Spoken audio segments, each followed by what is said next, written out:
Hola, saludos a todos. Tal como vimos en la entrega anterior, donde expuse la cronología de las batallas libradas tras la ruptura de la nobleza negra por la facción británica contra la facción que permaneció fiel al Papa de Roma, la Revolución Francesa fue el mayor logro de la facción británica para emprender la toma de los territorios feudales en manos de reyes que estaban bajo control papal. Si fue el rey de Francia, Luis XVI, quien encabezó la presión sobre el Papa con el objetivo de prohibir a la orden de los jesuitas, fue también este mismo rey el objetivo de su venganza. La veneciana Londres, a través de su brazo financiero de los Rothschild, eligieron a alguien del entorno jesuita, como Adam Weishaupt, para continuar con la labor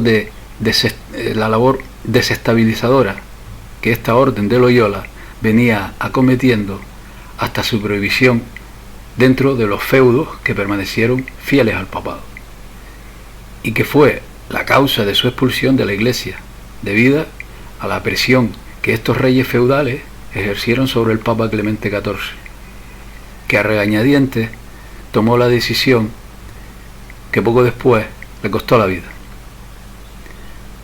Poco tiempo después de prohibir el Vaticano a los jesuitas, en 1773, se reunieron en Baviera el jesuita Adam Weishaupt, profesor de la Universidad Jesuita de Ingolstadt, y un Rothschild, con el propósito de elaborar una estrategia para convencer a miembros de la nobleza europea, a destacados personajes de las artes, de la ciencia, etc., de la necesidad de acabar con las viejas estructuras feudales y construir nuevos estados con atrayentes y sugerentes objetivos envueltos en libertad, igualdad y fraternidad. Todo un ideal apetecible para quienes clamaban en aquellos tiempos mayor justicia social y progreso.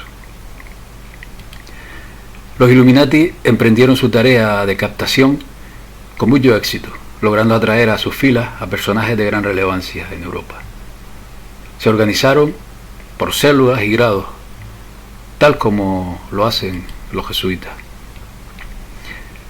La preparación de la toma del poder culminó con el Congreso de Wilhelmsbad, celebrado en 1782 por Karl Landgraf de Hessen-Kassel, que era el segundo hombre más alto de la francmasonería alemana, organizando una conferencia en el castillo de la familia Rothschild, a la cual fue convocado lo más florido de la aristocracia, de las artes, de las ciencias y de las corrientes masónicas de toda Europa. Pero entre 1784 y 1785, debido sobre todo a la presión de Roma, se produjeron dos órdenes de prohibición, no solo contra los Illuminati, sino también contra la masonería en general, y una tercera en 1787 que supuestamente acabó con ellos tras muchas persecuciones. La tarea emprendida por los Illuminati había fructificado, había cuajado, y a pesar de su desmantelación, los sujetos infiltrados, sobre todo en la masonería y en los distintos estamentos administrativos y sociales, funcionariados, etc., mantuvieron la suficiente fuerza para dar su último y letal coletazo. Según Yuri Lina, en su recomendable libro Bajo el signo del escorpión, un presagio de la catástrofe por venir ocurrió casi exactamente un año antes de la Revolución, porque en la mañana del 13 de julio de 1788, una gran tormenta asoló toda Francia. En pocos minutos la temperatura bajó 13 grados, el sol se ocultó, y granizos como piedras, del tamaño de las cabezas de un bebé, cayeron sobre los campos de cultivo más ricos del país. 900.000 hectáreas fueron afectadas. Los árboles fueron arrancados de raíz, las viñas fueron destruidas y las cosechas se estropearon. Los tejados fueron barridos por el viento y las torres de las iglesias se derrumbaron. No pasó tiempo antes que los supersticiosos se demostraran en lo correcto. Era una terrible señal de calamidad y violencia, de súbita muerte. Tampoco fue una buena señal que el precio del pan comenzara a subir día a día, Las hordas de mendigos marchaban por los caminos y más de 100.000 indigentes marcharon a París.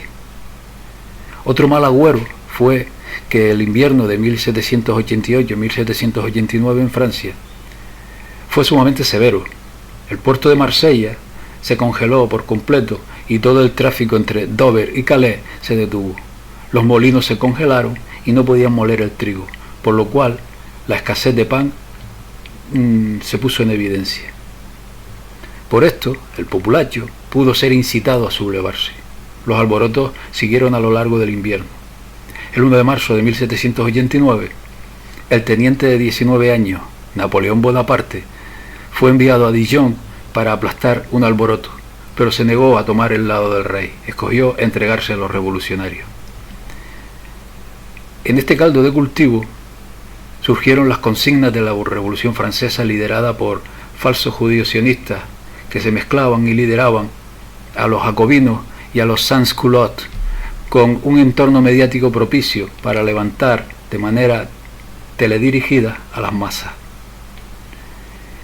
Hechos casuales y oportunos como estos han ocurrido en otros acontecimientos históricos en que los elementos incontrolables parecen aliarse con los conspiradores, y que será el tema a tratar en un futuro vídeo que haré.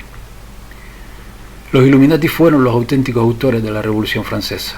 Adam Weishaupt, el jesuita fundador de los Illuminati, ordenó a un falso judío portugués llamado Martínez Paschalis formar grupos de Illuminati por el país en 1787. El conde Honoré Gabriel Riquetti de Mirabeau, alias Leónidas, se transformó en el líder Illuminati más importante. Según el libro de Johann Rogalla von Bieberstein, otro Illuminati importante, el escritor y editor Johann Joachim Christoph Presagy, alias Amelius, había viajado a París en el mismo año para organizar la Revolución Francesa y dar la señal de «vamos» para la rebelión que vino 2 años después. Según el libro El Sendero de la Serpiente, de Hawthorne, como Illuminati, este Presagy había tenido éxito haciendo los contactos con otros francmasones, también en Suecia. Publicó la primera revista masónica. También tomó parte de la convención masónica en Wilhelmsbad en 1782. Weishaupt había enviado al falso judío Giuseppe Balsamo, quien se presentó bajo el falso título de conde de Alessandro Cagliostro en Francia para que los Illuminati controlaran las órdenes masónicas francesas. Cagliostro, o Bálsamo, había sido reclutado en Frankfurt en 1781. Según este mismo libro del Sendero de la Serpiente, el lacayo más importante de Rothschild, Adam Weishaupt, también fue enviado a París con fondos ilimitados para sobornar a hombres importantes, organizar una revuelta y deponer al rey. Un comité secreto fue designado en la convención masónica de febrero de 1785 para coordinar las acciones de la revolución. Esta incluía a Saint-Martin, Etrilla, Frank Santos Mesmer, Cagliostro, Mirabeau, Charles Maurice de Cheras, Bode, D'Albert, barón de Gleis, Lavater, conde Louis de Hesse y representantes del Gran Oriente de Polonia y Lituania. Weishaupt siempre jugó el papel principal en las reuniones de los Illuminati en París. Él invitó a miles de asesinos a París. Muchos pasquines contra la reina María Antonieta comenzaron a circular en París. Después de esto, se lanzaron hojas impresas para incitar al pueblo a sublevarse. El objetivo de los francmasones era destronar al rey. La máquina de propaganda fue hábilmente tendida. María Antonieta fue transformada en el símbolo de todo el mal en el reino. Estos llamados revolucionarios, que trabajaron para minar el orden establecido, eran a menudo jóvenes y muchos entre ellos eran falsos judíos o francmasones, según el historiador Henrik Berberin. Marat y Robespierre pertenecían oficialmente a la organización revolucionaria Los Amargados. La Asociación de los Iguales también había estado activa en París desde 1786. Esta organización había ya decidido en el mismo año dónde encarcelar a los supuestos enemigos del pueblo. Según Gerald B. Wilrod, en su libro Adam Weishaupt, Un diablo humano, los líderes revolucionarios Mirabeau, Garat, Robespierre, Marat, Danton Desmoulins y muchos otros eran Illuminati. Según Nesta Webster, Danton y Mirabeau eran originalmente miembros de la logia masónica Les Amis Réunis, los amigos reunidos, sobre la cual el Illuminati también puso su marca. Louis-Léon Saint-Just, llamado uno de los padres del totalitarismo, también era francmasón. El Illuminati se tomó los clubes jacobinos en 1789. 152 de estos clubes estaban activos el 10 de agosto de 1790, según la Enciclopedia Británica. Los jacobinos tenían una red centralizada sobre toda Francia. El primer club fue tomado por los colaboradores cercanos a Weishaupt, que eran Bode y el barón de Busse. Los fondos de los jacobinos sumaban 30 millones de libras en 1791. Los investigadores honestos han señalado que la historia de los jacobinos es de hecho una parte de la historia de los Illuminati. No debemos olvidar que uno de los títulos de Weishaupt fue patriarca de los jacobinos. Los jacobinos también llevaron gorras rojas, las cuales llamaban las gorras de la libertad o gorras jacobinas. Las fuerzas oscuras de los Illuminati fomentaron los alborotos en el campo francés. Las deudas, debidas al déficit estatal, consumieron la mitad del presupuesto francés. Todo este dinero encontró su camino a las manos de usureros prestamistas, como siempre falsos judíos askenazí. Todos estos factores fueron explotados. El tiempo para el golpe había llegado para los conspiradores que habían unido a los clubes jacobinos. Como una firma de preludio, Mirabeau llamó al Estado General el 5 de mayo de 1789, justo después del 13º aniversario de la fundación de los Illuminati. Karl Marx describió a Mirabeau como el león de la revolución. Según esta Webster, en el comienzo de la revolución existían 282 logias masónicas en Francia, de las cuales 266 estaban controladas por los Illuminati. Fueron estos mismos grupos quienes organizaron todos los alborotos y todos los problemas. Según el testimonio de Gustave Bord, el 13 de julio de 1789, a las 11 horas, los conspiradores se reunieron en la iglesia Prix Saint-Antoine, donde prepararon un comité revolucionario y discutieron cómo organizar la milicia revolucionaria. Dufour, del Gran Oriente, presidió la reunión. Incluso la caída de la Bastilla fue planificada por estos francmasones. Al día siguiente, 14 de julio, el pueblo fue incitado a marchar hacia la fortaleza de la Bastilla con hachas en sus manos. Contrariamente a lo que el mito dice acerca de esto, no hubo asalto y captura de la Bastilla. Simplemente capituló ante las amenazas de 4 francmasones. De esta manera fue tomada la Bastilla. En la realidad no tenía mucho sentido tomarla, puesto que las autoridades ya habían decidido demolerla para construir un área de albergue. Ni un solo prisionero político se encontraba en la Bastilla. Había solo 7 personas encarceladas. 4 de estos eran tristemente famosos estafadores y falsificadores. El joven Comte de Solage había sido encarcelado a petición de su padre, ya que había cometido severas ofensas, incesto. 2 de los presos de la Bastilla estaban mentalmente enfermos. Uno de estos era un irlandés con una barba de 1 metro de larga que afirmaba ser el propio Dios. Según la propaganda actualmente conocida, Luis XVI era un tirano implacable y estúpido. En realidad, el tipo era afable, una persona bien intencionada, un hombre de familia religiosa y además extremadamente ágil de mente y un literato, según la biografía del rey y del historiador francés Éric Lenabur. El rey no tenía interés en los clamorosos aspectos de la vida en la corte.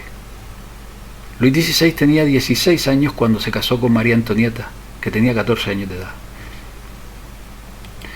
Los jesuitas y Londres han logrado presentar tan negativa como sea posible la imagen de Luis XVI y su Francia al mundo por revolucionario.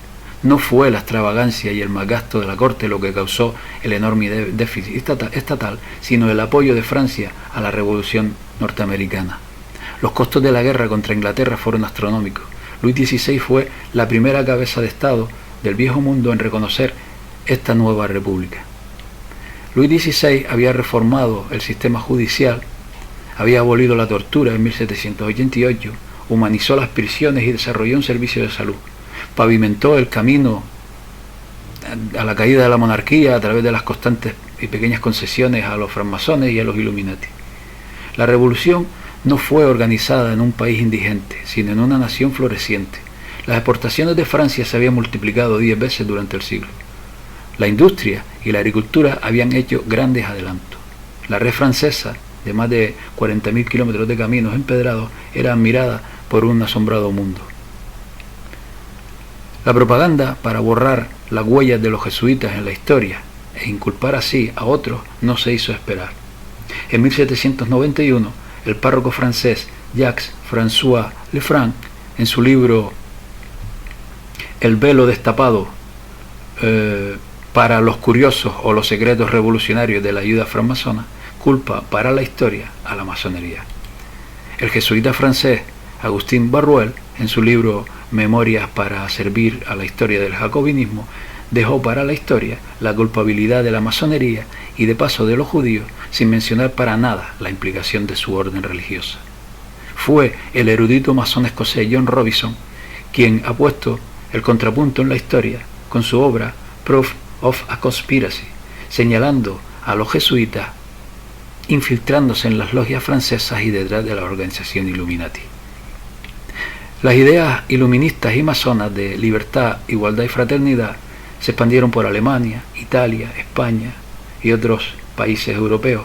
Además, a través de Simón Bolívar y las revoluciones en América del Sur que estaban promovidas desde Londres, con las consiguientes revoluciones encaminadas a arrebatarle el poder a los territorios que quedaron fieles a Roma, para implantar repúblicas con bancas centralizadas y con dinero deuda, bajo control de los Rothschild y de la City de Londres.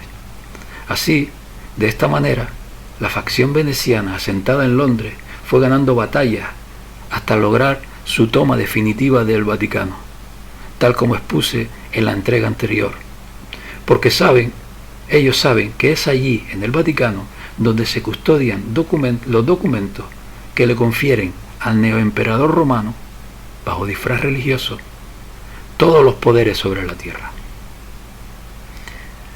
Pues esto es todo, amigos. Saludos y hasta pronto.